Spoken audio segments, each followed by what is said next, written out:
kale butereevu nkwaniriza nnyo atulaba yonna gy'osinzidde nze muzzukulu wa Mugema Happy King Uganda ondaba bulungi mukamera mwendi. Okay. Kale tuli wano Nanziga we tusinzidde ekitundu ekyemaya era nga ndi n'omukulu n'abato baffe nga mubamanyi. Tuli wano family eno mwena mugimanyi abaana bana abafiirwako taata waabwe tuyimiridde n'abebbanga lyonna before nga nitaata nafa. Nze nabagamba okuyamba tokoowa kuyamba bwoba olina gw'oyambi yamba n'omulala bo tuyimirira n'abantu abalala ab'enjawulo ennyo. Tuze tulaba abasumba bangi wiiki ewedde twabalaga Pastor Wilson Bugembe yagabula abantu ab'enjawulo emifaliso. Olwaleero ate kino kimpadde essanyu nti ate nsanze omusumba ono agenda okubeeyanjulira nga ate naye yasazeewo ayimirire n'abaana bano. Kyemmanyi omuntu ava buve mu bbanga n'ayamba abantu kiba kitegeeza ze ayamba abantu ab'enjawulo ennyo. Ngenda basaba musumba abeeyanjulire ababuuzeeko era tubanjulire ensonga lwaki tuli ne musumba mu kifo kino era lwaki mulengera be mulengera mu background ya kamera. Amusumba soko obuze kwatulaba. Amina mukama yebazibwe abatulaba. Amanya omusumba nwagaba Amosi nsumba obuweereza babuyita Green Pasture Church ene Nanziga. Ekanisa yaffe eri mu kitundu kye Nanziga bagiyita Green Pasture Church. Naffe twalabye nga waliwo obwetaavu mu kitundu era wamu nze n'abasumba bannange ne tusalawo okubaako kye tukola naffe okuyamba abaana bano baveemu abasajja kuba Katonda yagenda obbatonda nga abayinako ekigendererwa.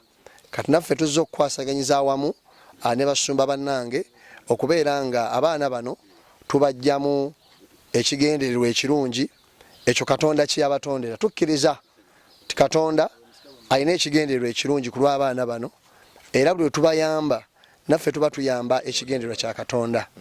Kasono olw'ensonga eyo naffe kwe kuyimirira tube nga tubatwala mu maaso wamu ne muganda wange ono akoze ate omulimu ogw'ettendo era tusaba Katonda amwongere omukisa ku lw'ekyo.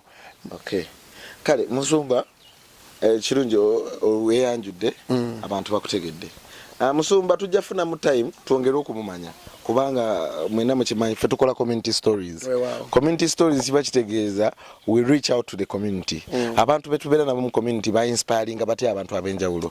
Abantu betubeera nabo mu community kiki bagatta ku community ze babeeramu. So musumba tujja kwongera okumanya ku mukutu gwaffe guno naye ntumirako abe Boston, ntumirako abe London, ntumirako abe Qatar, Saudi Arabia baganda bafa bali mu nyumba banaye tempowa. Musumba tugenda kuddamu kuba wanga service ya Sunday. Ekyo nkyeyame era musumba tujja muleetanga buli lwa Sunday abeeko engeri gy'abayisa nkimanyi abantu abali ku byeyo bayita mu mbeera ez'enjawulo. Musumba tujja kuwanga platform service ya Sunday esobola okubeera nga ku mukutu gwaffe guno abantu basobola okusabira wamu naffe. Okay. Kati musumba abaana bano ojja otya okubasisinkana era ojja otya okubamanya? Okay. Abaana bano mbamanya okuyita mu musumba munnange omulala yali abategeddeko nandagirira nanga mu kitundu wano waliwo abaana bwe bati ate nga nze ndi mu kitundu muno kati ngenda okuba followingako nembasanga nga bali mu mbeera eno bweti naye ne baŋŋamba tiwaliyo omwami gwe bayita Happy King atuyambako kati ne ŋŋamba okay nja kumulaba kuba nali siina wentandikira naye nga nze ngaali ku ground ne tukwatagana ne tulabika ne tuyamba abaana bano abali mu kitundu wamu n'obukulembeze obw'omu kitundu tulinako kuno kansala bamuyita kansala Abe y'omu ku bafaayo eyakonekitinga okulaba nti abaana bano bafuna obuyambi so ng'ate mukwano gwange ngenda omukontakitinga n'agamba agwe musumba ate oli waakuno nnyo bw'obeera ku ground ku baana tubeera mu waseefa so kanaye kwe kujja tukwataganire awamu okulabika nga tuyamba abaana bano bambi bafune obulamu obweyagaza naye nga twebaza abantu aba bali ebweru abatuyambira abaana bano mukama abaweere ddala omukisa teri ayamba n'ayavuwala ekyo nkimanyidde ddala teri ayamba n'ayavuwala era mmanyi nti nabo already batandise okukiralizinga nti bukya batandika okuyamba ku baana bano balaba enkyukakyuka mu bulamu bwabwe Katonda gy'abakoledde so bwe tugenze okumanya abaana bano era tumanyi era nzikiriza nti obulamu bwabwe bugenda kutereerera ddala kuba ngenda kwongera okubateekako essira okusoma engeri gye babeera n'ebirala byonna nga bwe tunaaba tukwatagana kubanga ate naawe gwe maanyi gaffe mu kino kama akutuweera omukisa King. Amina nnyo. Omukisa ogw'amaanyi. Kakati Musumba omulimu guno engeri gye gutambudde naffe tuba tulinawo ettafaali tuba twagala okwongerako tuzze tuyimira n'abantu ab'enjawulo waliwo omukyala ali German bamuyita Mami Blessmat alina mukwano gwawo bamuyita Thomas n'abalala ab'enjawulo abazze bayimira naffe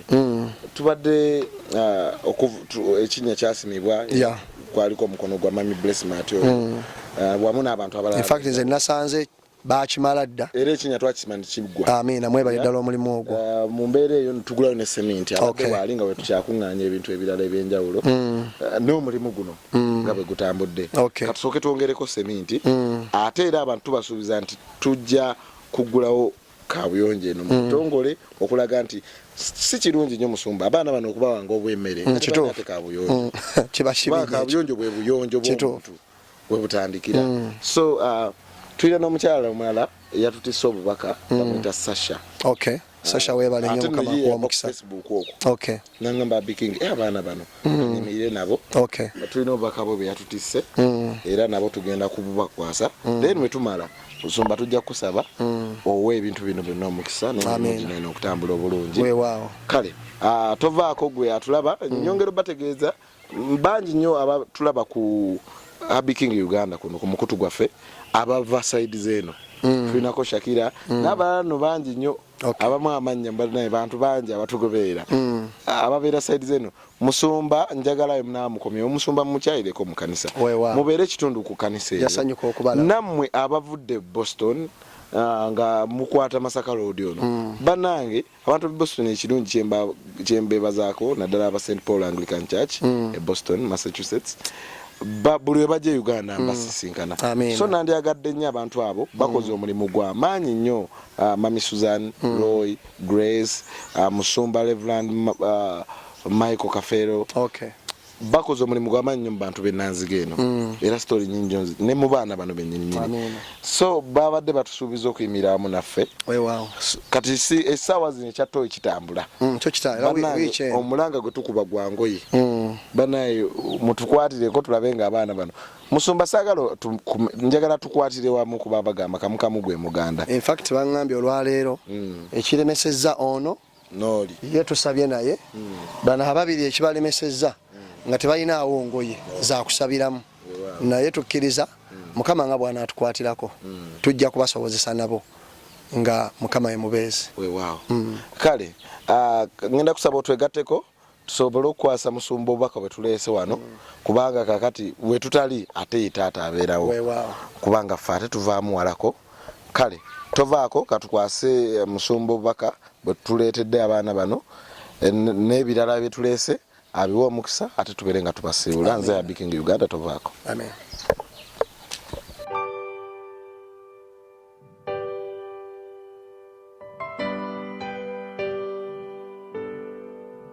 Sirina chendi bwemba sirinawe ninga ekipapula ekitwalibwa empewo era bwemba sirinawe ninga endiga etalina musumba neetaaga kwe okusomoka ennyanja mugana amayengo simalako era nindiridde nze ondage ekkubo ery'obulamu kyova olaba nyimbira kwe omutonzi kubanga onkuuma nontasa kyakwetaaga lubeerera era kanfuname. Abatulaba tukyagendera maaso ne pasita waffe Musumba gwe twegasseeko olunaku olwaleero mu covid awo mwatulaba bannange twajja tulina Musumba waffe gwe twali tuyimirira naye lwakwali tumanyiwa gye yabulira era asabira mu galagi naye olwaleero ate tulina Musumba Musumba bye bino byetusobodde okwetikka. Amiina.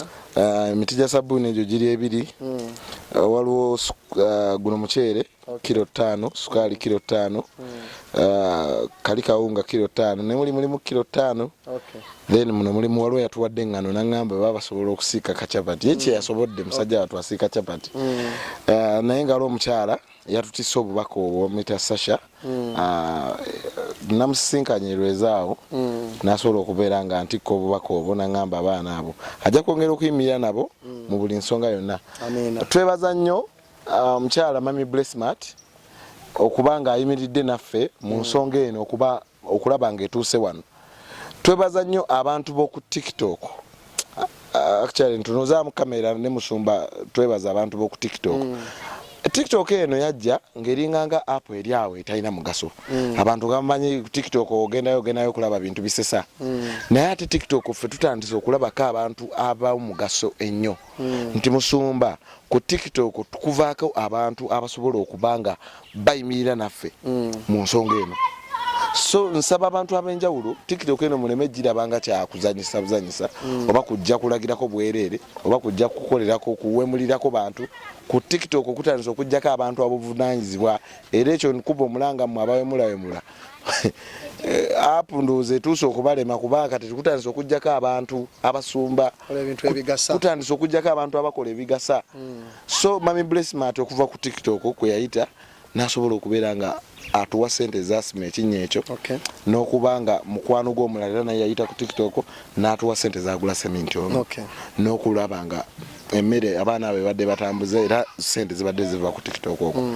Then twebaza aba St Paul Anglican Church Waltham e Boston abo bo bayimiridde naffe Mama Susan, Aunt Grace, Aunt Roy, Reverend Kafero wamu n'abalala mwenna abayimirira naffe. Twebaza muganda waffe Sega wa Ekata yamperezaako kengoye ez'omugenzi taata w'abaana abo. Banaye bangi sisobola bamenya ne mbamalayo. Musumba tuba tusaba otandikiraawo wamu n'okuwa omukisa omulimu guno n'ogutambule bulungi. Amiina. Okusookera ddala neebaza nesekwebaza yenna abantu mwenna abatuyambidde ku baana bano. Twebaza seminti ono abamutaddemu ssente, twebaza sukaali, omuceere, sabbuuni, eŋŋano, mwenna buli omu kyakoze Mukama amuddizeewo. Katonda ayagala abantu abagaba era Bayibuli egamba nti bwe nali mu ddwaliro mwannambula, bwe nali obwereere mwannyambaza, bwe nalumwa ennyonta mwampa amazzi ag'okunywa. Kale muyingire mu bwakabaka bwa Katonda. Kale abantu abayimirira awamu ne Katonda okulabirira abantu be Katonda abaagala nnyo. So tugenda kubanga twebaza ku lw'ebintu bino byonna nga tubiteeko mu mikono gya Katonda. Nammwe abatuwadde nga tubasabira omukisa. Ate mbabuulira amazima omukisa mugenda kugulaba mu mirimu gyammwe, mu maka gammwe, mu bulamu bwammwe. Mugenda kulabawo enjawulo kubanga waliwo abaana abasanyuse olw'obuyambi buno bwe mutuweereza. Kale katusabe. Katonda omulungi tukwebaza kubanga oli mwesigwa.